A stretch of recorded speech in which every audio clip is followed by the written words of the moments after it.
श्री कृष्ण कन्हैया लाल की जय। श्री निजानंद स्वामी की जय। श्री प्राणनाथ प्यारे की जय। खोला देखो एका इसको तो कई सुख अरस पारा सो सुख लेसी कर बेवरा जो होशी निस्बती होशियारा जो होशी निस्बती होशियार। श्री कृष्ण कन्हैया लाल की जय। पूर्ण ब्रह्म परमात्मा श्री राज्य के हृदय के प्रेम की बात चल रही है। कहते हैं दिल के सुख केते कहूँ जो हक दिल दरिया पूर्ण। पूर्ण ब्रह्म परमात्मा के हृदय के सुख की बात क्या करें। उनका हृदय है ना, तो वो प्रेम से भरा हुआ है, ऐसा हृदय है। सब अंग तावे दिल के, तो इससे ऐसा लगता है कि सारे अंग इस दिल के अधीन हैं। होशियार समय हिसाब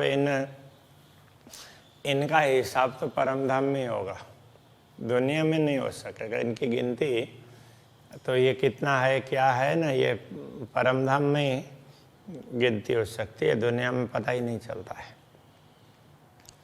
तो इन जुआ क्यों हो गई कहा दे सागर सुख। इसलिए इस दुनिया में पूर्ण ब्रह्म परमात्मा के हृदय के ये सुख के सागर, इस हृदय का वर्णन नहीं हो पाता है। ये बारीक सुख विचार सके, ये सूक्ष्म सुख हैं, ये तो परम धाम के ही हैं। होशी मूल मेले के मुख। मूल मेले के मुख कहने का तात्पर्य परम धाम में जागृत होने के पश्चात ही इसको समझ पाएंगे, पूरा रूप उस समय ख्याल आएगा। तो ये परम धाम में जागृत होने पर पता चलेगा। अभी तो बस है, ये मान लो ऐसे हैं वो, हम कुछ भी नहीं बोल पाएंगे। तो जागृत होकर के देखोगे तो पता चलेगा। अभी जितना भी बोलोगे तो ये पता नहीं चलेगा, जागृत होकर के देखने पर ही पता चलेगा। जो आ रहा था ऊपर काले वही सो सुख जाने एक का श्रवण। जो बाहर से अर्थ लेंगे ना, बाह्य अर्थ, तो उससे ये पता चलता है कि सो सुख जाने एक का श्रवण। अक्षराते दामदनी का श्रवण इंद्रिय वही इस सुख को समझ सकता है, ऐसा लगता है। एक एक के कई अनेक, एक एक के अनेक सुख हैं। सो कई गुण मगज लेवे मोमिन। तो ऐसे अनेक गुण हैं, एक एक गुण, एक एक इंद्रियों के बिना वो उसमें भी अपार सुख है। तो उन गुणों को ब्रह्मात्मा ग्रहण कर सकती है। उनके ब्रह्मात्मा ही अपने दिमाग में समझ सकती है, ऐसा कहना पड़ेगा। मगज लेवे का तात्पर्य वो समझ सकती है। कई अंग तावे कान के, कितने अंग कान के अधीन हैं। कान अंग सिरदार, तो लगता है कि कान के तरफ देखते हैं, कर्ण इंद्रिय के तरफ, लगता है यही सबसे श्रेष्ठ है। हृदय की तरफ देखेंगे तो वही सबसे श्रेष्ठ लगता है। तो कहने का तात्पर्य परमधाम के कोई भी अंग है, राज्य के कोई भी अंग है, वो श्रेष्ठ ही है। परमधाम की कोई भी सामग्री दुनिया के हिसाब से तो सबसे अधिक श्रेष्ठ है। कोई हो शिरुआर सकी सो जाने की जाननहार। कोई परमधाम की आत्मा होगी तो वही जानने योग्य होगी, इसलिए वो समझ पाएगी, इस बात को वही समझ सकेगी। इल्म भी तावे कानों के, वैसे तो ज्ञान भी कानों के अधीन है, श्रवण उसके कर्ण के अधीन है। जो इल्म कया वेशक, तो ये ज्ञान जिसको संदेह मिटाने वाला ज्ञान, तारतम ज्ञान कहा है, वो भी श्रवण के अधीन है। सुनेंगे तो ही पता चलेगा ना। ए झूठी जीमिए सहरग से नजीक, इन इल्म पाइए इतः का, इस झूठी जीवी में भी पूर्ण ब्रह्म परमात्मा को हृदय के मूल धमनी से निकट, इतना निकट हृदय और उसके मूल धमनी, तो उसमें कितने उसमें निकटता है, तो निकट है, तो उससे भी निकट परमात्मा को प्राप्त कर सकते हैं इस दुनिया में भी। तो इसी इल्म से, इन इल्म पाइए इतः का, इसी ज्ञान से यहाँ पर ऐसा अनुभव हो सकता है। तो इसीलिए वेदांत वगैरह में भी ना श्रवण इंद्रिय को महत्व कहा, श्रवण के इंद्रिय को एक्टिव रखो, बाकी कोई तरफ में ध्यान मत दो। तो श्रवण आदि व्यतिरिक्त विषय भी हो निवर्तनम ऐसे बोलेंगे, श्रवण आदि से अतिरिक्त विषयों से उसको मन को हटा देना चाहिए, केवल सुनने में लगाना चाहिए। कई गुण है कानन के, कान के गुण कई हैं। जाके तावे दिल का सम्मा, उनके अधीन, दिल भी तो उनके अधीन है। वो सुनते हैं तो अक्षराते धामधनी, तो ब्रह्मात्माओं की बातों को अपने दिल में लेते हैं और फिर उनको पूर्ण कर देते हैं। ये तो वर्णन करने का एक तरीका है।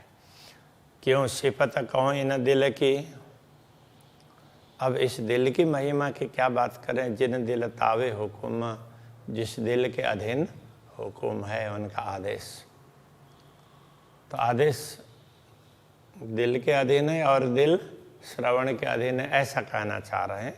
ये एक श्रवण के महत्व को बताने के लिए है। दुनिया के हिसाब से देखें तो दिल ही महत्वपूर्ण होता है, और परम धाम में तो किसी को छोटा तो बोल ही नहीं सकते, कोई छोटा होता ही नहीं है।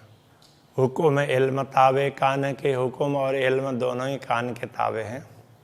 मेहर दिल तावे, इसके मेहर कृपा और हृदय ये प्रेम के अधीन है। क्यों कहो इनसे आगे वचन, उससे आगे की बात तो क्या बताएं।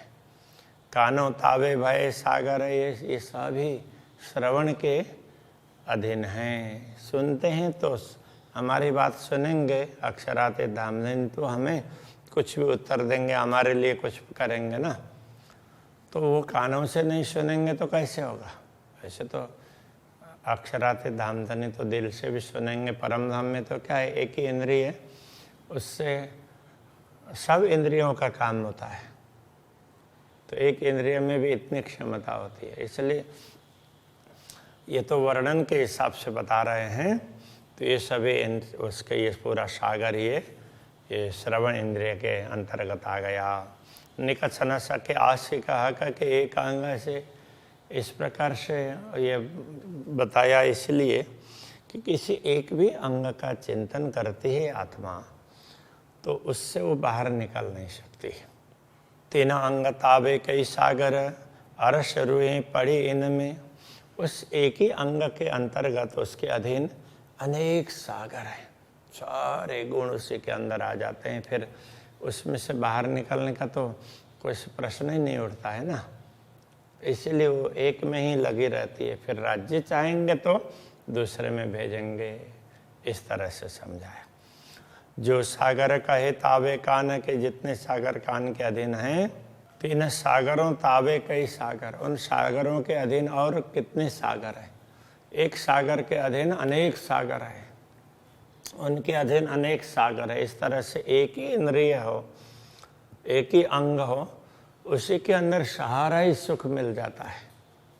तो फिर ब्रह्मात्मा को उससे से तृप्ति हो जाती है न, तो दूसरे तरफ कहाँ दृष्टि जाएगी। तो जाती ही नहीं है, उनके हिसाब से तो नहीं जाती।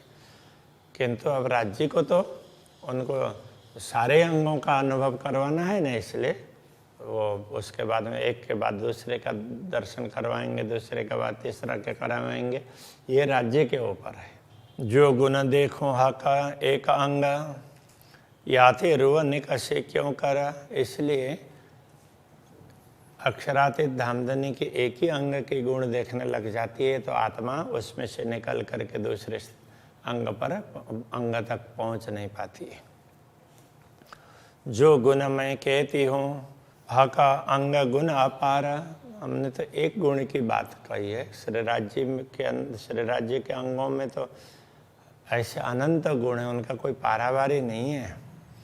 अरस रूहें गिने गुण अंग के, परमधाम की आत्माएं उनके अंगों के गुण गिन सकती है।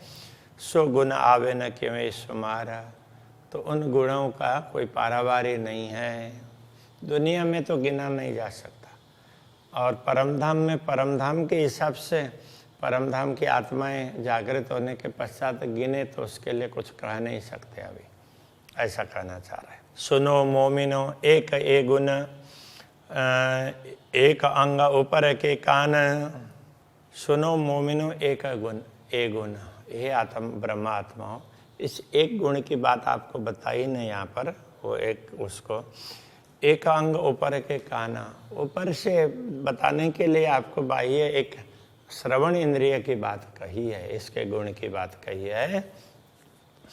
अंग अपार कहे कई बातों न, उसके अंदर छिपे हुए तो और अपार गुण है, अपार अंग छिपे हुए हैं। तो एक ही अंग से अपार अंगों का लाभ प्राप्त होता है। अजु जुदे भूषण शुभान, इसी प्रकार से अजु का तात्पर्य अभी, जुदे भूषण शुभान, उनके आभूषण की बात करेंगे तो एक ही, अब अभी तो गुण की बात कर रहे थे, अब आभूषण की बात करेंगे तो क्या होगा, तो आभूषण भी अलग अलग दिखने लग जाएंगे। जैसे एक ही अंग में अलग अलग अंगों का भाव दिखेगा, तो उसी प्रकार से आभूषण भी दिखेंगे ना। जैसी सेवा शोभा देखो साहेब की, तैसी कानों पहने भूषण। अब वो बता रहे हैं कि जैसी शोभा देखो साहेब की, अक्षरातीत धामधनी की जैसी शोभा देखने की इच्छा होती है ब्रह्मात्मा को, तो उनके कर्ण में उसी प्रकार के आभूषण दिखाई देते हैं। आसमान जिमी के बीच में हो रही सबे रोशन, उन आभूषण का उस आभूषण का प्रकाश पूरे भूमि से लेकर के आकाश तक छाया हुआ रहता है। एक अंग में कई खूबियाँ, इस प्रकार एक एक अंग में कई खूबियाँ हैं। सो एक खूबी कही न जाए, उनमें से एक विशेषता का भी वर्णन नहीं हो सकता। तीन खूबी में कई खूबियाँ, खूबी का अर्थ होता है विशेषता। उन एक विशेषता में भी असंख्य विशेषताएं, कई अनेक, गिनती हो न ताए, उनकी तो कोई गिनती नहीं हो सकती। सो खूबियाँ भी अरस की, तो अब ये विशेषताएं भी परम धाम की है, दुनिया की नहीं है। सो खूबियाँ भी अरस की, जाके कायम सुख अखंड, उनके सुख तो अखंड है, उनसे जो आनंद का अनुभव करते हैं वो कभी मिटने वाला नहीं है, कम होने वाला नहीं है। सो कायम सुख, इत क्यों कहूँ, इस नश्वर जगत में अखंड सुख की बात कैसे हो पाएगी, कैसे कहूँ। ये जो जुआ इन पिंड, ये जुआ उस बात को बताने वाली ये जुआ है ना, ये भी इस नश्वर देह की है, इसलिए उससे उस सुख का वर्णन नहीं हो सकता। क्यों वर्णन अरस अंग को इस प्रकार परमधाम के अंगों का वर्णन कैसे करें, वो संभव नहीं है। एक अंग में अनेक रंग, एक एक अंग में अनेक रंग हैं, कहने का तात्पर्य अनेक विशेषता है। जो देखो ताकि एक रंग को, उनमें से एक रंग, एक विशेषता को देखेंगे तो तीन रंग रंग कई तरंग, उनमें एक में भी अलग अलग विशेषताओं के अलग अलग रंग की तरंगें दिखाई देने लग जाएगी। सो एक तरंग ना कह सको, उनमें से एक तरंग की भी बात करने लग जाएं तो वो भी बता नहीं पाएंगे। एक तरंग कई किरण, उस एक तरंग में भी अनेक प्रकाश अनेक किरणें निकलती है उसमें से। जो देखो एक किरण को, उस एक किरण को देखने लग जाएंगे तो पार न पाऊँ गुण तीन, तो उसकी भी विशेषता, या गुण कहने से विशेषता, उसके गुणों का भी पार नहीं पा सकते। उसमें भी एक में भी अब एक में भी कई किरणें दिखाई देगी और उसमें कई तरंगें दिखाई देगी, इसलिए उसका कोई पारावार नहीं है। ये नमूना देता हूँ, ये तो एक उदाहरण दे रहे हैं। सो रूहें जाने जो सिफत करत, जो आत्माएं हैं इस विशेषता को समझती है, तो वो इस बात को समझ जाएंगी। यथार्थ शब्द न पहुँचे, यथार्थ बात है, उसके लिए दुनिया के शब्द नहीं पहुँच सकते। तो जो वहाँ पहुँचे क्यों हक से पता। इसलिए ये जिह्वा पूर्ण ब्रह्म परमात्मा की महिमा के गायन करने में कैसे समर्थ होगी, और पहुँच ही नहीं पाती। जो कबो कानों ना सुनी, जो कभी कानों से सुना ही नहीं है, सो सुन जीव गोते खाए, उसको सुन करके जीव है गोता खाने लग जाता है। ऐसी बातें अभी तक सुनाई नहीं दी थी ना, अब थोड़ी सुनी तो सुन करके उसी में खोने लग जाता है। दम ख्वाबी बानी बे वाहे दत्त की ये ख्वाबी दम है।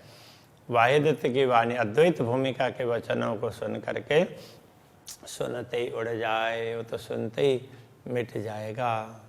इसलिए वो पूरी बातों को सुन ही नहीं सकते। इसलिए जो सुन रहे वो थोड़ी बात है, तो अंदर से अनुभव करो, आत्मा से अनुभव करो। आत्मा बहुत कुछ अनुभव कर सकती है, और ये आत्मा भी परात्मा जैसा अनुभव करती है उतना तो नहीं कर पाएगी। इस बात को समझना चाहिए। श्रवण गुण गंज क्यों कहो, श्रवण के गुणों का गंज का तात्पर्य अपार गुण, उनको क्या बताएं उनके विषय में।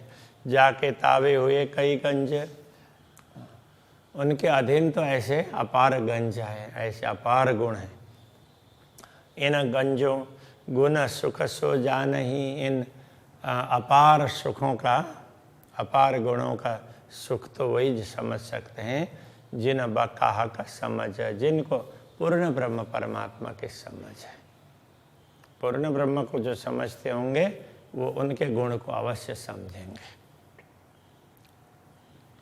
गुण एक अंग कहो न जावही, इसलिए उनके एक अंग के गुणों का भी वर्णन नहीं हो सकता है। जो देखो दिलधारा, यदि इसको आप हृदय पूर्वक विचार करेंगे तो पता चलेगा।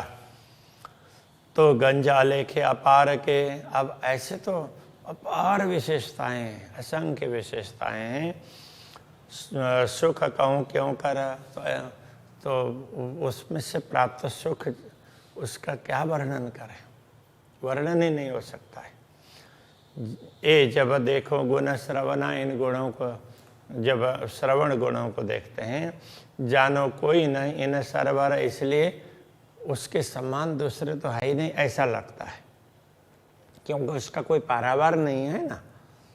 इसलिए तो हम तो उतने तक ही समझते हैं, उस समय दूसरे का ख्याल ही नहीं आता है।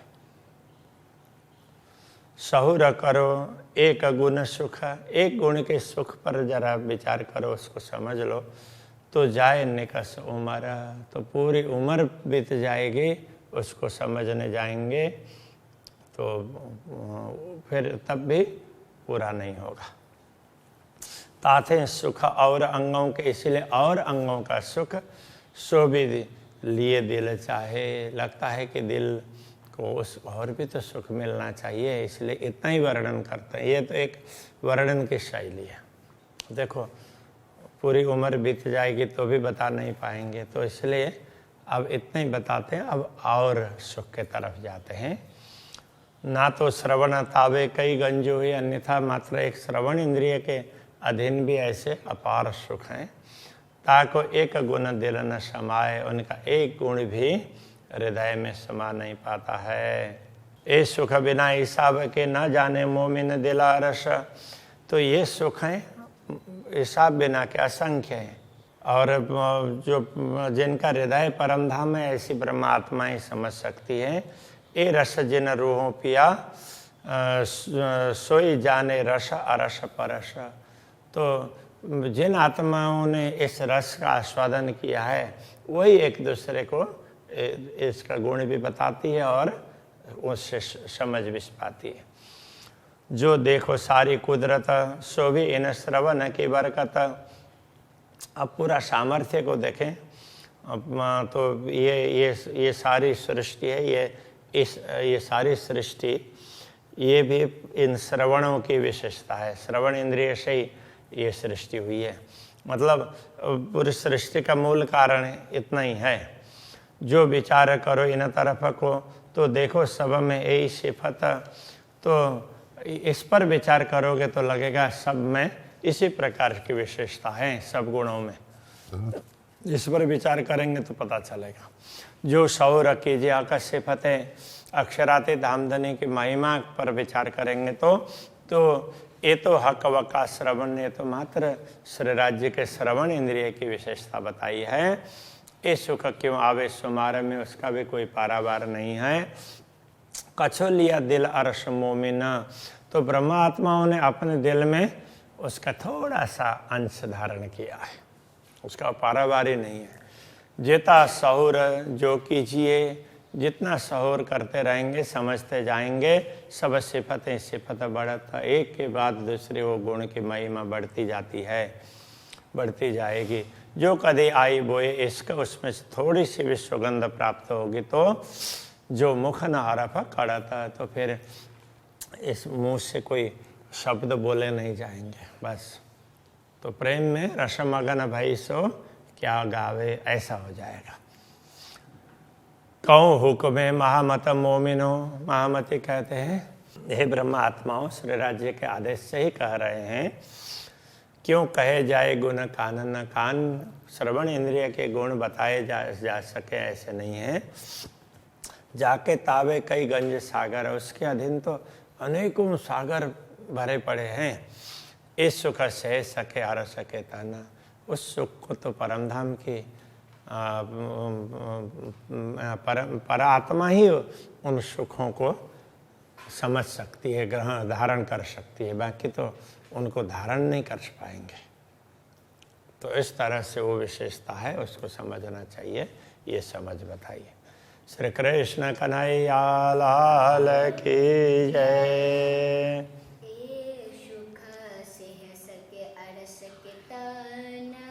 ए सुख से सके अर सके तन, कहे हुक्मे महामत मोमिनो, कहे हुक्मे महामत मोमिनो। क्यों कहे जाए गुण कानन, क्यों कहे जाए गुण कानन। जाके ताबे कई गंज सागर, जाके तावे कई गंज सागर। ए सुख से सके अर सके तन, ए सुख से सके अर सके तन। ए सुख से सके अर सके तन, ए सुख से सके अर सके तन। कृष्ण कन्हैया लाल की जय, सद्गुरु महाराज की जय, श्री प्राणनाथ प्यारे की जय।